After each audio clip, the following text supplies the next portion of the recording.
Ok. Alors, est-ce qu'il y en a parmi vous qui... Voilà, qui ont envie qu'on partage un peu, ou des choses que vous faites ici, ou des questions que vous vous êtes posées en regardant le film, ou des choses que vous avez envie de partager? Moi, la question principale que je me pose, je trouve ça absolument génial, j'adhère vraiment totalement. Et juste, je me dis, comment ça va être possible à grande échelle, comment convaincre les politiques? Parce que c'est vraiment ça le but, pour que ça contamine tout le monde. Et je voulais savoir si vous avez déjà eu des retours par rapport à votre film, par rapport aux gens là-haut, politiques. Comment ça se passe? En fait, c'est une question qu'on a à peu près à la fin de chaque projection. C'est vrai, hein? Ça nous intéresse, hein, comme quoi. Et en fait, le film dit exactement le contraire. C'est-à-dire que le film dit qu'il ne faut surtout pas attendre que ce soit les politiques qui changent la société. Je vais vous répondre après.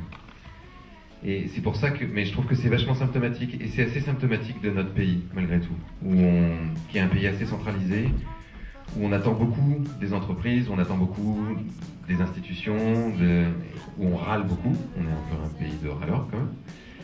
Et d'une certaine façon, on est dans une forme de schizophrénie parfois, où, par exemple, si je prends l'exemple de la COP21, qui vient d'avoir lieu il y a pas longtemps, où on a projeté le film d'ailleurs le 2 décembre, on attendait vachement que les politiques prennent des décisions hyper courageuses pour complètement tout changer, limiter les émissions de gaz à effet de serre à 1,5 degré.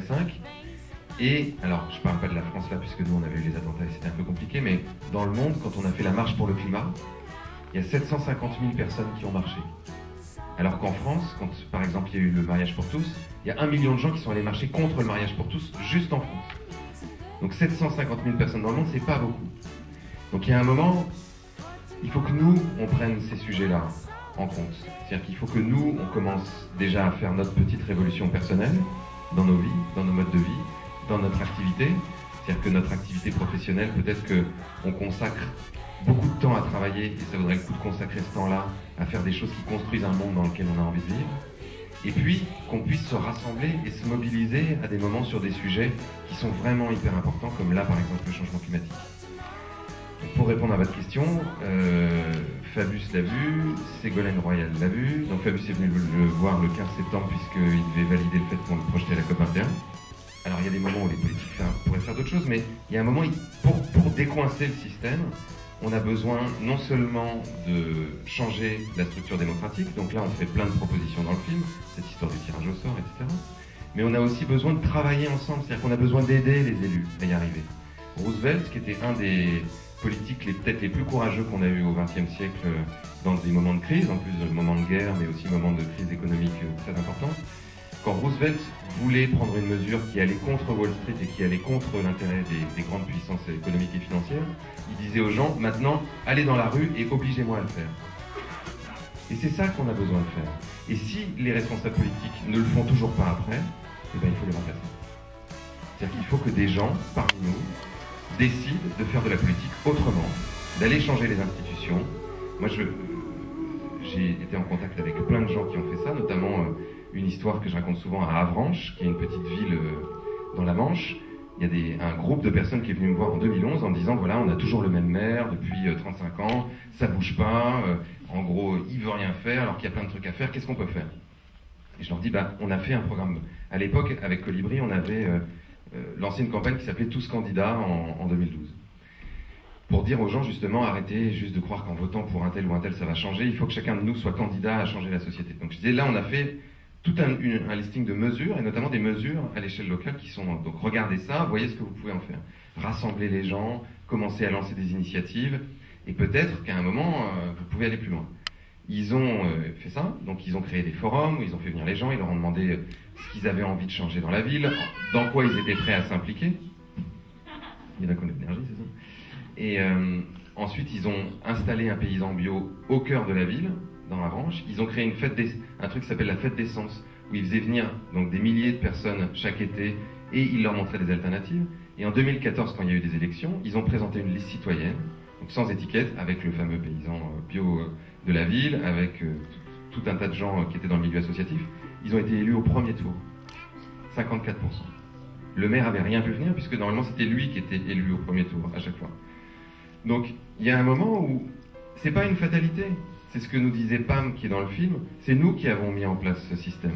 Et ce système marche, c'est la Boétie qui disait ça, qui disait « Les tyrans ne sont puissants que parce que nous sommes à genoux ». Donc il y a un moment où, si nous, on ne décide pas de reprendre ce pouvoir-là, il n'y a aucune chance que ce soit les responsables politiques qui changent. Quand il y a une révolution, c'est pas ceux qui sont au pouvoir. C'est pas Louis XVI qui a dit allez tous dans la rue, coupez-moi la tête et instaurez une république. Ça se saurait. Comment ça fonctionne dans une ville quand vous dites que devant la police on fait pousser de la ciboulette, dans les villages, etc. Qui plante, qui récolte, qui s'occupe de quoi et qui partage, comment sont partagés les fruits, les légumes, etc. Comment ça s'organise? Alors à Todmorden, c'est la petite équipe qui a lancé le mouvement qui entretient les espaces et qui encourage toutes les personnes de la ville à le faire avec elle. Donc, un peu tout le temps, que ce soit le soir, le week-end, les gens passent un petit peu de temps à entretenir leur bac. Donc, si par exemple ils ont installé un bac devant leur maison ou sur leur trottoir, c'est eux qui le font. Et il y a des espaces collectifs où là, c'est plutôt l'équipe qui s'élargit, qui est de plus en plus grande, qui va régulièrement jardiner, qui emmène les enfants. Et il n'y a personne qui récolte pour partager. En fait, c'est les gens qui se servent directement dans la rue. Et là, par exemple, devant le commissariat, les policiers ont mis la main à la pâte et notamment le chef de la police a fait sa petite récolte de maïs et de fèves, je crois. Et au début, ils pensaient que les gens allaient vandaliser. Ils disaient, mais oui, mais si on fait ça en pleine rue, les gens vont tout détruire. Et en fait, c'est exactement le contraire qui se passe. C'est qu'au lieu que des gens viennent détruire ça, ça a recréé du lien social. Et c'est ce qu'on expliquait dans le film. Depuis qu'il y a les bacs, il y a 20% de moins d'incivilité dans la ville en général. Parce que ça a permis aux gens de se parler, ça leur a donné un prétexte pour se rencontrer, le fait de jardiner, et donc ça leur a permis de mieux se connaître, et ça a dégonflé tout un tas peut-être de peurs ou de gens qui étaient anonymes les uns par rapport aux autres. Et la petite histoire, c'est que ce mouvement s'est beaucoup répandu dans le monde, donc il y a plus de 800 villes qui font les incroyables comestibles dans le monde, dont 400 en France. Donc on est un des pays où ça marche le mieux. Et quand ils ont commencé en France, c'est un peu pour aller dans le même sens que ce qu'on se disait à l'instant, c'est un garçon qui habite en Alsace, à Colroy-la-Roche, qui a lancé ça, qui s'appelle François Rouillet. Et donc lui, quand il a commencé, qu'est-ce qu'il a fait? Il est allé à la mairie pour demander l'autorisation. Et donc évidemment la mairie a dit non. Et donc il a rappelé les Anglais en disant « Ah, mais moi j'ai essayé de le faire chez moi et ça n'a pas marché. » Il dit « Oh, qu'est-ce que vous avez fait ?»« Je suis allé à la mairie demander l'autorisation. » Et les Anglais étaient catastrophés. Ils se sont dit « Mais pourquoi vous avez fait un truc pareil? Vous êtes vraiment un Français. » Bon. Et donc il s'est dit... Et donc il s'est dit « Bon, alors je vais le faire à l'anglaise. » Et il a fait un bac devant chez lui, sans demander rien à personne. Et son voisin est passé, il a regardé le truc, il lui dit bah, « Qu'est-ce que tu fais ?»« Bah, je suis en train de faire un bac, je fais pousser des légumes devant chez moi, c'est de la nourriture à partager, les gens pourront se servir et tout ça. » Bon, mais c'est quoi cette histoire? Bah, c'est les Anglais, il lui raconte l'histoire et puis il se dit « Oh bah tiens, j'ai envie de faire ça aussi devant chez moi. » Bon, alors le voisin commence à faire un bac devant chez lui. Et le troisième voisin, voyant ses deux voisins faire des bacs avec des légumes devant chez eux, va les voir et leur dit « Mais qu'est-ce que vous faites les gars? On fait des légumes, de la nourriture à partager, tout ça. Oh, mais moi aussi j'ai envie de le faire. » Bon, et les trois le font. Le journal local vient, en parle donc dans un article. Les autres gens de Colroy-la-Roche voient ça. Il y en a plein d'autres qui ont envie de le faire. Au bout d'un moment, il y a France 3 Région qui se dit mais c'est qui tous ces gens qui essaient de faire pousser des légumes en pleine ville à Colroy-la-Roche en Alsace? Donc ils en parlent au journal local. Ça se met à circuler sur les réseaux sociaux. Et là, ils se mettent à recevoir des tonnes de coups de fil et d'emails de gens qui disent oh c'est génial votre truc, nous aussi on a envie de le faire. Résultat, aujourd'hui, il y a 400 villes en France qui le font, de façon très différente. Donc il y a des endroits où c'est vraiment à la sauvage. Il y a plein d'endroits où la municipalité a rejoint le projet après coup. Et notamment, par exemple, il y a un exemple qui est rigolo, qui est à Versailles, où à Versailles, il ne devait pas avoir envie qu'il y ait des bacs super moches un peu partout dans les villes, dans la ville royale. Et donc, la mairie a décidé de financer les bacs. Donc c'est la mairie qui a payé tous les bacs pour que ce soit des jolis bacs et qu'ils soient partout pareils. Et les habitants ont la possibilité de planter et de les utiliser pour cultiver. Est-ce que ça marche aussi bien qu'ailleurs? Est-ce que ça marche aussi bien qu'ailleurs en France? Non, à Versailles, le fait que justement la municipalité... Oui, à Versailles, À Versailles, en l'occurrence, ça marche bien. On aurait pu se dire effectivement que comme la municipalité avait pris une part importante dans le système, les gens auraient pu se déresponsabiliser un peu par rapport à ça, mais non. En fait, ça a très bien marché. Mais c'est ça qui est génial, c'est le moment où, c'est ce qu'on disait tout à l'heure, où on se met à travailler ensemble. Là, vous avez vu à Todmorden, en fait, c'est le Robin là, de la ville de Todmorden qui raconte ça. Au début, on s'est dit, mais qu'est-ce que c'est que ces cinglés avec leurs légumes? D'ailleurs, ils n'ont pas le droit, c'est notre terre, c'est pas leur terre, etc. Et puis quand ils se sont rendus compte que c'est super, maintenant c'est eux qui les aident. Ils ont mis en place ce système, en fait, où quand vous habitez à Todmorden, et dans tout le comté de Caldendale, donc c'est 200 000 habitants, dès que vous repérez un terrain qui n'est pas construit et pas cultivé, vous pouvez aller à la mairie, vous prenez une photo, vous le recensez, la mairie le met dans la base de données informatique, et ensuite les gens peuvent se connecter, et ils disent, ah bah moi sur ce terrain-là, je veux cultiver. Ils ont juste à payer une espèce de franchise, c'est très symbolique, c'est peut-être 1 livre sterling, qui leur donne une sorte de licence pour pouvoir cultiver le terrain. Donc c'est génial, parce que là, c'est très important que les élus s'impliquent, parce qu'ils peuvent faire d'autres choses que les citoyens. Mais ce qui est vraiment super, c'est quand ça marche vraiment de concert et qu'il y a une collaboration et pas simplement on attend que les élus fassent et puis aux prochaines élections, on verra si on vote pour eux. Comme la vérité sort, paraît-il, de la bouche des enfants, très souvent, est-ce que qu'est-ce que vous avez retenu des questions ou des réflexions des enfants qui seront utiles aux adultes, à mon avis? Les enfants, ils étaient rigolos parce qu'ils posaient vachement de questions et à la fois des questions sur... Parfois, ils nous partageaient des choses. Alors, il y avait un petit garçon, par exemple, le premier qui a pris la parole, il disait « En fait, ce que vous essayez de dire avec ce film, c'est qu'il y a un très gros problème. Et vous essayez de nous passer un message. » Alors, je dis « Ouais, c'est ça, exactement. » C'était trop mignon. Après, il y a eu des trucs complètement incongrus. Par exemple, il y a un enfant qui m'a dit « Combien vous avez gagné d'argent avec ce film ?» Avec l'air de dire peut-être que c'est bien comme métier, moi j'ai peut-être envie de faire ça. Mais est-ce que ça gagne? Parce que quand même, bon, il faut quand même vivre. Il y a plein d'enfants qui nous ont demandé à la fois des questions techniques, combien de temps on avait mis à faire le film. On sentait qu'il y avait aussi des questions d'enfants qui étaient intéressés pour faire ce métier-là. Donc ils disaient, mais quand est-ce que vous avez eu envie de faire ça? Est-ce que vous aviez déjà envie de faire ça quand vous étiez enfant? Est-ce que vous vous rendiez déjà compte qu'il y avait des problèmes quand vous étiez plus jeune? Et après, il y avait plusieurs questions sur qu'est-ce qu'on peut faire. Comment est-ce que nous, déjà, on peut commencer à faire plein de trucs pour résoudre les problèmes, parce que vous avez bien conscience que même eux, donc si eux, qui avaient entre 6 et 12 ans, ont conscience qu'il faut faire quelque chose, je pense qu'effectivement, c'est utile que les adultes l'entendent et se disent la même chose. Ça, je suis d'accord. Bonsoir Cyril, merci d'être venu jusqu'à nous déjà, parce que c'est pas évident, c'est le golfe de Saint-Tropez, on a l'impression d'être un peu préservé. Et on apprécie beaucoup votre présence. Moi, j'ai une question par rapport à la fin, la finalité de votre film. Il y a quelque chose qui me gêne un petit peu quand vous finissez sur le mot « demain », parce qu'on a l'impression qu'on reporte encore à demain ce qu'on peut faire aujourd'hui. Et pourquoi pas commencer là maintenant tout de suite, attendre toujours demain pour faire les choses? Mais parce qu'il est 23h, également il va falloir aller se coucher. Le demain, en fait, mais on a eu beaucoup cette réflexion-là. En fait, si on avait appelé le film aujourd'hui, ça fait vraiment rêver personne aujourd'hui. Donc l'idée, c'était de pouvoir se projeter un peu pour dire le monde de demain pourrait être comme ça, mais demain, c'est un futur extrêmement proche. C'est vraiment juste après le dodo.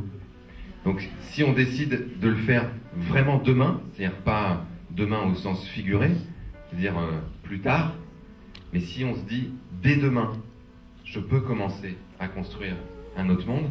Là, c'est vraiment le message qu'on voulait passer avec ce film. On n'a pas appelé ça dans 3 ans ou l'année prochaine. On a appelé ça demain. Donc dès demain, il faut y aller, il faut commencer. Bonsoir. Je voudrais aborder deux choses qui me semblent importantes dans votre film. Vous avez beaucoup parlé de l'école, de la formation des jeunes, du fait que l'on puisse changer une société en éduquant. Et autre chose qui m'a beaucoup touché, c'est cette entreprise qui a réussi à bouleverser son mode de fonctionnement pour le rendre plus écologique. Et ma question est la suivante. Comment peut-on projeter votre film en entreprise et de quelle manière? Parce que nous passons beaucoup de temps en entreprise, beaucoup de temps dans notre travail, et peut-être changer la société, elle passe d'abord par changer peut-être l'entreprise.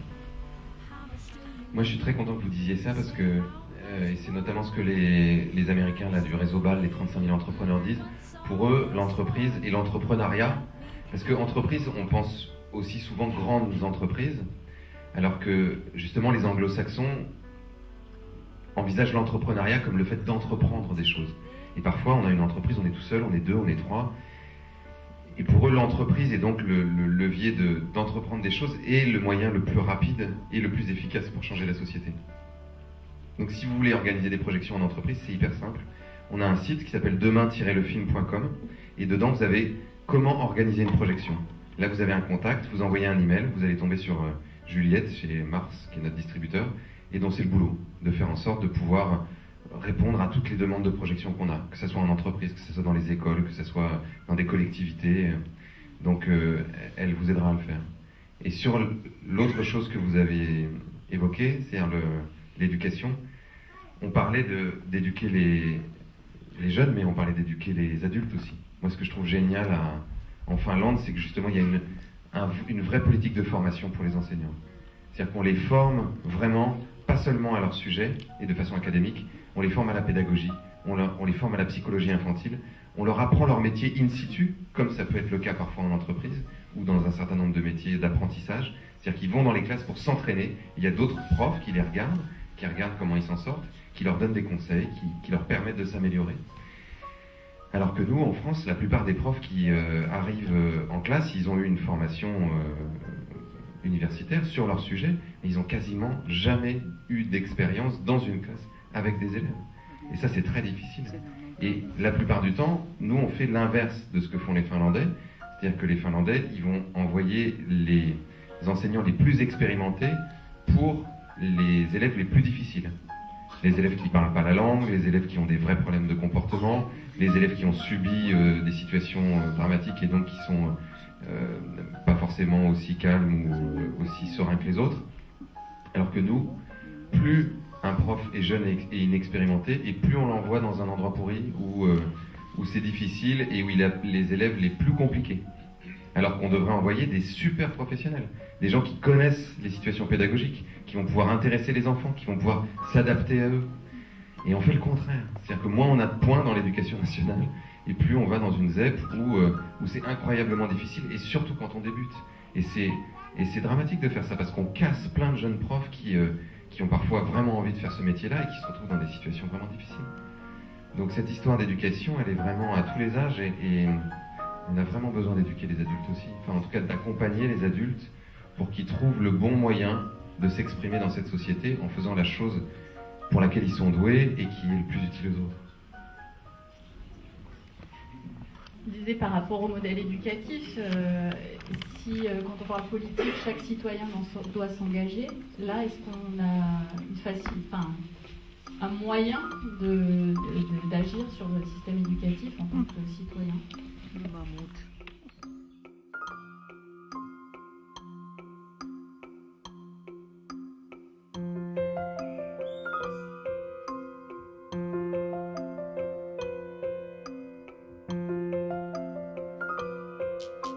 Pour moi, on a plusieurs façons d'agir.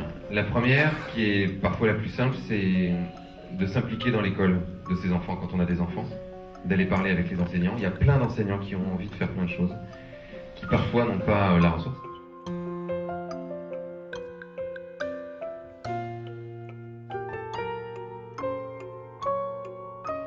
Et moi je vois, par exemple, dans l'école de mes enfants, ça a été super de faire ça, et même de leur donner des ressources. Moi je m'occupe d'une collection de livres chez Actes Sud, qui s'appelle Domaine du possible. On a publié plein de livres sur des expériences éducatives vraiment formidables, dans plein d'écoles, avec des enseignants qui en plus essaient de transmettre à d'autres enseignants, et qui font des formations. Donc moi j'ai été souvent discuter avec les enseignants ou les profs de mes enfants, en leur filant aussi des bouquins, en disant tiens, mais est-ce que vous connaissez ça et tout ça? Et du coup il y en a qui sont allés se former. Et il y en a aussi qui en ont parlé à d'autres profs, et parfois ils se sont mis ensemble pour essayer justement de partager leur expérience et d'améliorer ce qu'ils font dans leur classe. Donc ça c'est une première façon. Il y a une deuxième façon qui est souvent plus ardue, mais il y a des gens qui décident de créer des écoles. Et ça c'est vraiment super. Alors parfois on dit que c'est des écoles privées, que ça coûte cher, etc. Mais en fait, c'est simplement des endroits où il y a une expérimentation pédagogique et qui est souvent vachement utile à d'autres. Et qui permet ensuite à des profs qui sont dans l'éducation nationale de faire des choses. Par exemple, là, on va publier le livre d'une jeune femme qui s'appelle Céline Alvarez, qui a fait une expérimentation de pédagogie Montessori dans l'éducation nationale, dans une ZEP à Gennevilliers. Et ça a tellement bien marché que des enfants dont les parents parlaient parfois pas français ou très peu français, quand ils avaient 5 ans, ils apprenaient à lire à leur grand frère ou à leur grande sœur qui avait 9 ou 10 ans. Parce qu'elle s'est rendue compte que cette méthode-là, qui était vraiment géniale, elle était justement cantonnée à un certain public qui était capable de mettre 500 € par mois pour aller dans une école Montessori. Et elle s'est dit, mais c'est pas possible. Maria Montessori, quand elle a créé ce truc-là, au départ en Italie, c'était pour les enfants défavorisés. Donc pourquoi est-ce que des enfants qui sont vraiment en difficulté ne pourraient pas avoir accès à ça? Et donc là, il y a une espèce d'aller-retour un peu entre les deux. Et puis après, j'ai envie de dire, il y a une vocation à avoir. C'est-à-dire que c'est ce que je disais à l'instant quand je disais chacun a besoin de trouver la chose pour laquelle il a le plus de talent ou le plus de passion et qu'il la fasse. Et j'ai envie de dire, on va avoir besoin de nouveaux enseignants. Donc tous les gens qui ont une aspiration à faire ça et qui sont dans la conscience qu'il y a plein d'autres méthodes, ben, c'est hyper important qu'ils s'engagent et qu'ils deviennent enseignants ou qu'ils se forment s'ils sont déjà enseignants et qu'ils participent à transformer le modèle de l'intérieur. Du WIR et de la monnaie de Bristol, j'aimerais bien savoir si vous avez rencontré et qu'est-ce que vous avez rencontré en France, en France, côté entreprise que particulier. Pour les monnaies? Oui. En France, il y a à peu près 40 monnaies complémentaires, donc il y en a vraiment beaucoup. Notamment là pendant la tournée, c'était drôle parce que on est allé à Strasbourg où ils ont lancé la veille de la projection leur monnaie locale qui s'appelle le Stuck. Et donc il y a des gens qui ont pu payer leur place de cinéma en Stuck. Donc le film était dans la salle et sur l'écran. Donc ça c'était vraiment super. On a été à Rouen où ils ont une monnaie qui s'appelle l'Aniel et ils ont fait des billets avec des moutons et dessus ils ont marqué parce qu'on n'est pas des moutons. On a été à Lyon. À Lyon, ils ont utilisé le film pour faire le lancement de leur monnaie locale, qui s'appelle la Gonette. À Toulouse, il y a le Sol Violette, il y a Léol en Bretagne, il y a les Lucioles au Vence en Ardèche, il y a il y a l'abeille à Villeneuve-sur-Lot, c'était la première. C'est essentiellement des monnaies locales. Il y a, à ma connaissance, aujourd'hui, pas de monnaie complémentaire pour les entreprises. En revanche, ce que je vois très souvent en France, qui est une erreur vraiment très courante, c'est que les groupes commencent petits en espérant que le truc va grandir. Et ce qu'a fait Bristol, et qui a si bien marché, et c'est une des raisons pour lesquelles Bristol est un des meilleurs exemples en Europe et peut-être dans le monde, c'est qu'ils ont fait le contraire. Ils ont, pendant 2 ans, vraiment labouré le terrain, comme disent les hommes politiques, en allant voir tous les entrepreneurs qu'ils pouvaient, en faisant un vrai travail pédagogique, en expliquant aux entrepreneurs ce qu'ils allaient gagner à utiliser cette monnaie. En quoi ça allait être un bénéfice, et pas simplement un acte militant. Donc ils ont vraiment fait des études avec des chiffres, ils leur ont montré, etc. Et donc pendant 2 ans, ils ont réuni 600 entrepreneurs. Et quand ils ont lancé, ça a permis aux gens qui ont vu le Bristol Pound débarquer, de se rendre compte qu'ils pouvaient le dépenser à peu près partout. En tout cas, qu'ils pouvaient acheter toutes les choses dont ils avaient besoin. Parce que si vous ne faites pas ça, et si vous lancez la monnaie locale avec, admettons, 10 commerçants, la première fois vous allez y aller parce que c'est rigolo, la deuxième fois vous allez y aller parce que vous êtes militant, et la troisième fois vous n'allez pas y aller parce que vous ne faites pas vos courses là, et que c'est pas pratique, et que votre vie est déjà assez compliquée comme ça. Donc, si vous êtes sûr que vous pouvez la dépenser aux endroits où vous avez vraiment besoin d'acheter des choses, même si ça vous fait changer de magasin d'alimentation, ça c'est pas grave, vous avez plus de chances que ça marche. Et aujourd'hui à Bristol, les gens peuvent payer leur billet de train, leur ticket de bus, ils peuvent payer leur facture d'électricité. Ils ont un truc genre Enercop, qui est une coopérative qui est l'électricité renouvelable, qu'ils peuvent payer en monnaie locale. Ils peuvent payer une partie de leur taxe locale en monnaie complémentaire. Et leur maire, comme vous avez vu, George Ferguson, est payé 100% en Bristol Pound. Donc lui, en même temps, il a des endroits pour le dépenser parce que sinon il est mal, parce que c'est tout son salaire. Justement, avec l'association Colibri, on est dans un des plus gros projets, c'est la monnaie locale sur les 12 communes. Et donc on a tout un groupe qui s'occupe de cette partie-là. On a déjà fait une étude, un peu comme tu viens de le dire. Et donc on a bien avancé. La prochaine étape, c'est de trouver le nom. C'est pour dire qu'on a bien avancé. Ici, vous avez la chance d'avoir un super groupe Colibri, mais vraiment.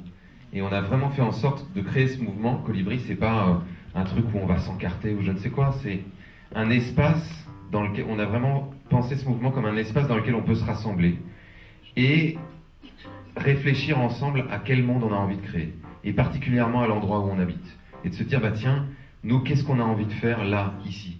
Est-ce qu'on a envie de faire quelque chose pour l'agriculture? Et je sais qu'il y a notamment un jeune agriculteur qui s'installe en bio là, qui va nous parler tout à l'heure. T'es où? Qui est installé? C'est Yann de la Pigoule.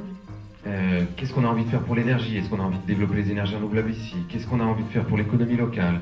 Qu'est-ce qu'on a envie de faire pour les écoles? Qu'est-ce qu'on a envie de faire pour la démocratie? Est-ce qu'on a envie aussi de faire en sorte que les décisions qui sont prises sur notre territoire nous impliquent? Et est-ce qu'on a envie de créer des assemblées citoyennes? Est-ce qu'on a envie de mettre en place des systèmes de tirage au sort? Est-ce qu'on a envie de présenter des listes, justement pour porter tous ces projets? Et c'est vraiment, vraiment le cœur du message de ce film. C'est comment est-ce qu'on reprend le pouvoir sur notre vie personnelle, mais aussi sur l'endroit où on vit, et comment on construit un monde dans lequel on a envie que nos enfants grandissent, et dans lequel nous, on a envie de vivre demain, juste après avoir dormi. À propos de monnaie, est-ce que vous avez eu la bonne idée de garder un billet à l'effigie de David Bowie? Non, je m'en veux.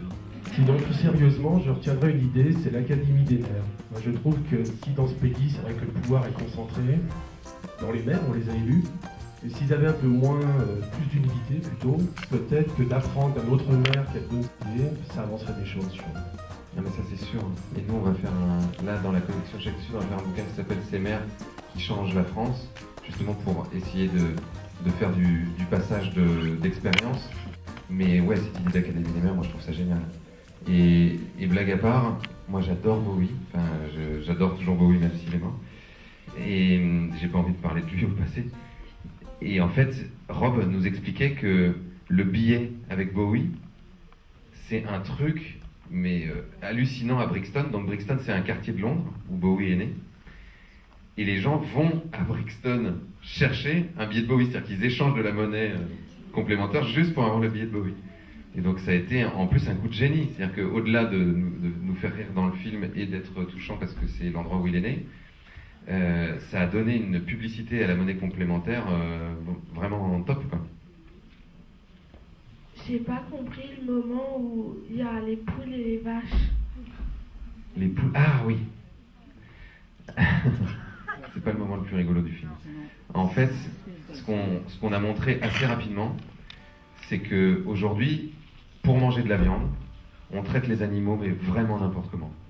Je sais pas si tu connais ce chiffre-là, mais vous avez une idée de combien d'animaux on tue chaque année pour manger de la viande ou pas? Non, pas 600 milliards. C'est déjà énorme. 65 milliards. Donc quasiment 10 fois plus qu'il y a d'êtres humains sur la planète. Et donc, comme on tue 65 milliards d'animaux, c'est beaucoup 65 milliards d'animaux. Donc on est obligé de les entasser pour pouvoir en élever autant. Donc pour les poules, par exemple, dans des hangars, dans lesquels souvent il n'y a pas de lumière, parce que sinon ça les affolerait. On est obligé de leur couper le bec, parce que sinon elles se blessent les unes les autres. Les cochons, on les met eux aussi dans des hangars où ils sont souvent enfermés dans des espèces d'enclos, comme ça, métalliques. Donc ils n'ont pas la place de bouger du tout. Parfois il y a même des cochons qui mangent leurs petits, parce qu'ils n'ont pas suffisamment de place. Donc parfois on leur arrache les dents pour pas qu'ils le fassent. Et donc c'est absolument... déjà c'est une catastrophe, parce qu'on ne devrait pas traiter des êtres vivants comme ça, vraiment. Et donc ce qu'on essaie de dire, c'est qu'on a besoin vraiment de manger moins de viande pour pouvoir élever les animaux de façon respectueuse, pour les élever en plein air et bien les traiter quand ils sont vivants. Et parallèlement à ça, ça provoque des catastrophes écologiques vraiment terribles. C'est-à-dire que pour nourrir ces animaux-là, et notamment donc les cochons, mais aussi les poules ou le bétail, il y a un moment, tu as vu, on met c'est une caméra au-dessus et on voit les bovins, les bœufs, quoi, aux États-Unis. On va couper les forêts, et notamment en Amazonie, on va raser des tonnes de forêts pour faire pousser du soja et du maïs, qu'on va ensuite transporter en bateau pour donner à manger aux animaux. Alors que théoriquement, par exemple, les vaches, elles broutent, quoi. Elles mangent de l'herbe. Et donc ça, le fait de couper les forêts, plus le fait de faire voyager cette nourriture, plus le fait de leur faire manger une nourriture qui n'est pas adaptée à eux et qui leur provoque des problèmes digestifs, ça a un impact sur le réchauffement climatique qui est énorme. C'est 18% du réchauffement climatique, l'élevage. Donc, il faut vraiment, nous, avec Mélanie, on est devenus végétariens après le film, et ça se passe très bien. C'est tout à fait possible. Mais même si on ne devient pas végétarien, il faut vraiment manger beaucoup moins de viande et essayer de manger de la viande plutôt bio, plutôt qui a été donc élevée en plein air et traitée de façon respectueuse. Savoir si le sel, c'est considéré comme une monnaie locale qui existe depuis pas mal de temps, et il y en a encore sur Toulon, je crois. Le sel, en fait, sel, ça veut dire système d'échanges locaux. Et dans le sel, en général, il n'y a pas de monnaie, justement. C'est-à-dire que c'est une comptabilité d'échange qui est libre. Donc c'est plutôt, on pourrait plutôt apparenter ça à du troc.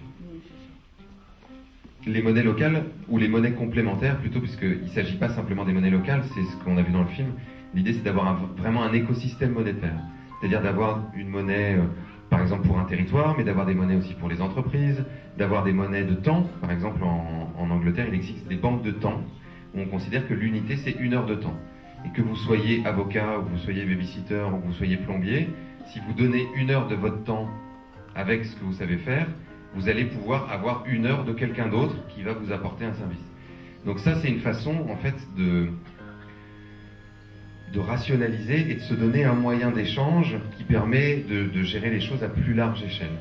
Mais c'est le principe d'une forme d'économie du don où on ne crée pas, parce que là, le problème principal qu'on voit dans le film, c'est qu'aujourd'hui, la monnaie, c'est devenu quelque chose qui a pris le pouvoir sur l'économie. Alors qu'au départ, ça devrait être juste un instrument, juste un outil qui nous permet d'échanger.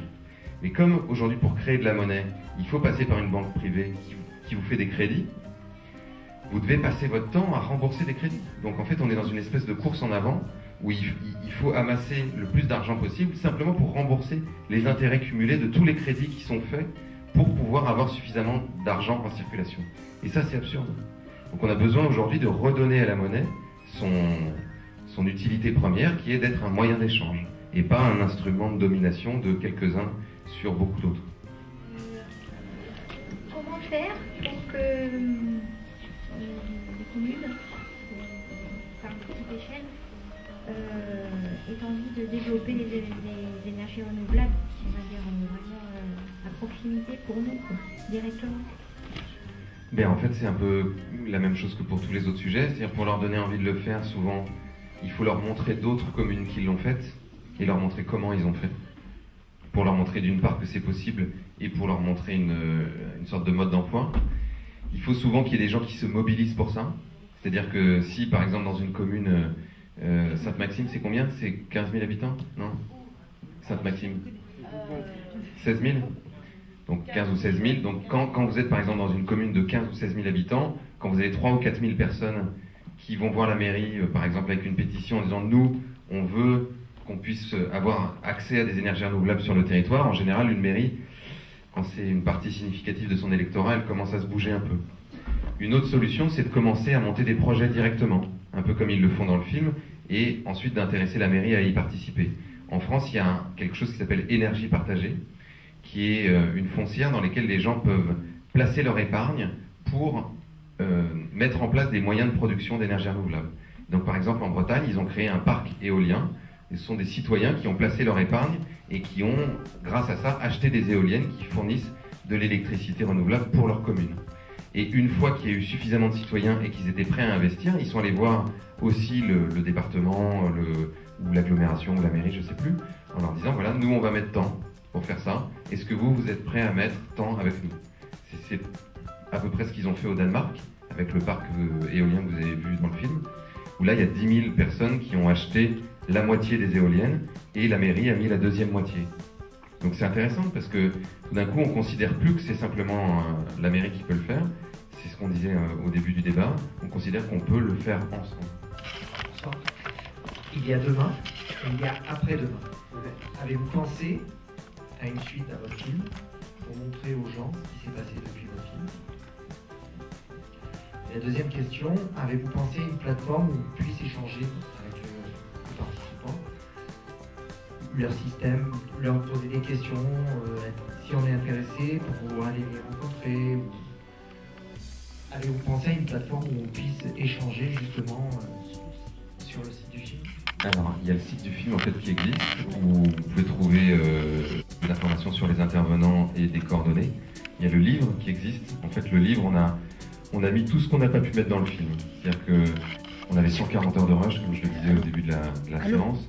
On avait des interviews mais vraiment passionnantes. Par exemple, David Van Reybrouck sur la démocratie, c'est absolument génial. Thierry Salomon sur la transition énergétique, c'est vraiment génial. Pierre Rabhi, c'était super. Et on a pris, c'était hyper frustrant, on a pris 2 minutes à chaque fois. Donc on a voulu mettre ça dans le livre. On a aussi raconté vraiment en long, en large et en travers tout ce qu'on a vu quand on est allé sur place et qu'on n'a pas pu non plus expliquer dans le film, pour tous les gens qui ont envie d'approfondir sur ces sujets-là.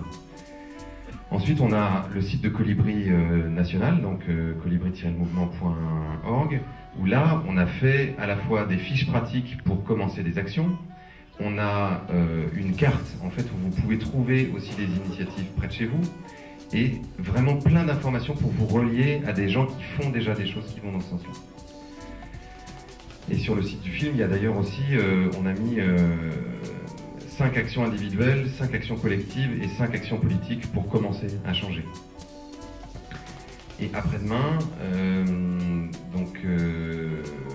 on réfléchissait en rigolant avec Mélanie à un autre film dans 10 ans où on aurait mis les gens en relation les uns avec les autres. Parce qu'on rêvait d'emmener Robert de San Francisco en Inde, où il y a quand même beaucoup de déchets. On se disait, quand on était en Inde et qu'on voyait tous les déchets, on se disait oh, Robert serait là, il serait dingue. Il verrait ça. Il dirait bon, ça suffit, on va faire une usine là, comme ça. Et donc on trouvait que c'était super. On a déjà présenté Charles et Perrine qui font de la permaculture à ceux qui font de l'agri-énergie, donc les serres solaires, pour essayer de coupler agri-énergie et permaculture. Et ils sont en train de lancer un projet ensemble, et ça on trouve ça génial. Et on pense qu'il y a plein de connexions comme ça à faire, donc peut-être qu'on fera ça. Mais en attendant, oui, on a d'autres projets. Moi j'ai un projet de suite de ce film-là qui raconterait l'étape d'après. C'est-à-dire comment est-ce que dans 10 ans ou dans 20 ans, on pourrait faire une espèce de révolution qui vraiment, donc pacifique, non violente et tout ce qu'on veut, mais qui permettrait que tous ces sujets-là deviennent, s'institutionnalisent, quoi, deviennent le système dans lequel on vit. Et puis, on m'a proposé de faire une série sur Arte de 20 épisodes où on partirait sur le même système dans plein d'endroits du monde, rencontrer des gens extraordinaires qui changent la société et qui permettrait d'aller dans plein d'endroits où on n'a pas été là. Et moi, notamment, j'ai envie d'aller en Afrique, en Amérique du Sud, en Chine, où je sais qu'il se passe plein de choses, mais voilà, on devait choisir.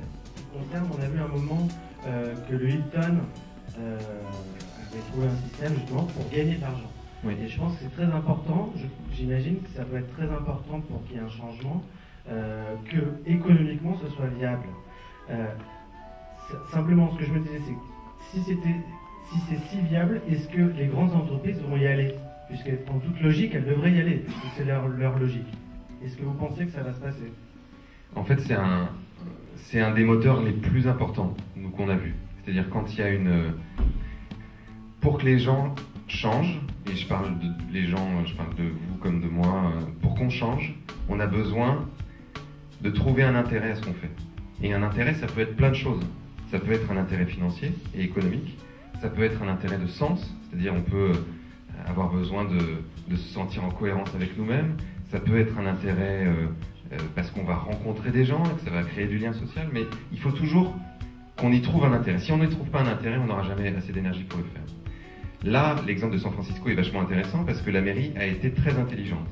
Non seulement elle a rendu les choses faciles avec cette histoire des 3 bacs, donc ça c'est déjà aussi un facteur, rendre les choses faciles et accessibles. Et les 3 bacs qui sont partout, c'est-à-dire que les gens en ont chez eux, mais c'est aussi dans la rue, c'est aussi dans les restaurants, les stations-service. Quand on va dans une station-service, qu'on se lave les mains, en gros vous avez un papier qui est en plus un papier issu de fibres recyclées pour vous essuyer les mains, et vous avez les 3 bacs et hop, vous pouvez le mettre dans le bac vert qui va au compost. Ça c'est la première chose. La deuxième chose c'est que on peut avoir une amende si on recycle pas, comme ils expliquent dans le film. Donc là c'est un peu la contrainte. Mais la troisième chose c'est l'incitation.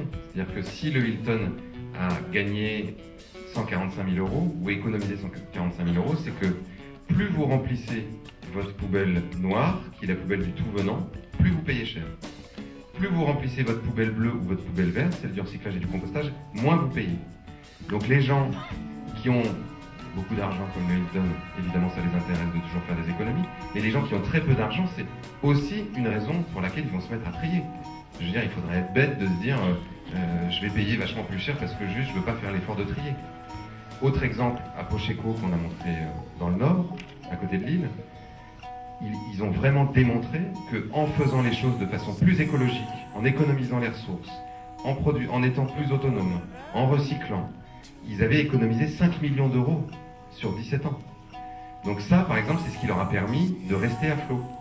À des moments où ils faisaient des mauvaises années, le fait d'avoir fait autant d'économies grâce à leurs pratiques écologiques, ça leur a permis de compenser parfois une petite chute de résultats ou la perte d'un client, etc., etc. Maintenant, pour que les entreprises y aillent, il faut, et c'est pour ça que c'est toujours une imbrication, on en revient à ce qu'on disait tout à l'heure, c'est que ça va dans les deux sens. Pocheco, ils ont décidé de le faire par eux-mêmes parce qu'ils sont très motivés, donc ça c'est ce qu'on appelle les pionniers. Pour qu'il y ait une majorité de gens qui le fassent, et plus seulement des pionniers, souvent il faut avoir une législation, comme à San Francisco. Là, c'est une règle pour tout le monde. Donc vous savez que si vous recyclez pas, vous payez plus cher. Ça, c'est une règle. Et ça accélère le système. Et donc ce qui est intéressant, c'est comment est-ce que des pionniers peuvent permettre de rassembler suffisamment de gens pour que ça fasse basculer la législation et qu'ensuite ça accélère encore le mouvement. Et là, on en est là. C'est-à-dire qu'il y a plein d'initiatives qui sont géniales et qui sont en germe. Et maintenant, est-ce qu'il va y avoir une masse critique de gens suffisamment importante pour que, c'est une théorie du changement qui s'appelle la théorie du U, pour que ça s'institutionnalise, c'est-à-dire que ça devienne la normalité. Et c'est en ça que notre rôle à chacun est fondamental, c'est-à-dire comment est-ce que chacun d'entre nous le fait dans sa vie et comment est-ce qu'on se réunit pour faire pression à des moments un peu clés sur tous ces sujets. Une dernière question, c'est même pas une question, c'est par rapport à l'enfant qui t'avait posé la question sur l'effet de serre et la compréhension que l'on a bien eue sur le fait qu'il fallait planter des arbres et qu'au bout de combien, je sais plus combien de temps, on pourra peut-être revenir à quelque chose de plus... J'aimerais que tu l'expliques aussi. Parce que les enfants posent effectivement des questions très pertinentes. Il y en a un qui nous a dit mais en fait vous avez pris vachement l'avion et donc les essais, tout ça, c'est pas génial quoi. Et donc je lui ai expliqué qu'on avait, donc évidemment qu'on avait choisi d'aller dans plein de pays parce que pour nous c'était très important. On a eu beaucoup cette question aussi dans des débats qui nous disaient mais pourquoi vous n'êtes pas resté en France plutôt que de prendre l'avion pour aller partout? Et on disait parce que on voudrait que ce film soit vu dans plein de pays du monde et que bien que la France soit un pays absolument passionnant, en fait les gens ne sont pas hyper excités par juste tout ce qui se passe en France, quoi. Ils ont un peu envie de voir que ça se passe partout dans le monde. D'autre part, on avait envie aussi de montrer qu'il y avait plein de gens qui avaient les mêmes idées et qui étaient dans le même mouvement dans plein de pays différents et que c'était vraiment une espèce de vague qui était en train de se lever, de déferler, etc. Et on leur expliquait qu'on avait planté donc 4833 arbres, je crois, à la fois en compensation des émissions de carbone qu'on avait émises en faisant notre voyage, et en même temps parce qu'on a fait un financement participatif sur Internet pour financer le film. En fait, on a demandé, on voulait essayer de récolter 200 000 euros de citoyens, de gens qui voulaient que le film existe, en 2 mois. Et on les a levés en 3 jours. Et à l'issue des 2 mois, on avait levé 450 000 euros. Et en fait, dans ce système, c'est du don contre don. C'est-à-dire que les gens font un don et on leur donne une contrepartie. Et donc il y avait des contreparties qui étaient des places de ciné, qui étaient des DVD, des livres, etc. Et il y avait des contreparties qui étaient des arbres. C'est-à-dire qu'on disait, au lieu de vous envoyer un cadeau, on va planter un arbre, ou 3 arbres, ou 5 arbres, ou 10 arbres, dans des exploitations qui font de l'agroforesterie. Et donc là, en l'occurrence, c'était en Afrique. Et les arbres, c'est ce que les gens ont le plus pris. On était tout le temps obligé de rappeler KissKissBankBank, qui était le site avec lequel on travaillait, pour dire il faut remettre des arbres, il n'y a plus d'arbres. Et donc c'était génial parce que les gens faisaient un don et un deuxième don. Donc en fait, on a planté beaucoup plus d'arbres que l'équivalent d'émissions de CO2 qu'on a fait en faisant le voyage.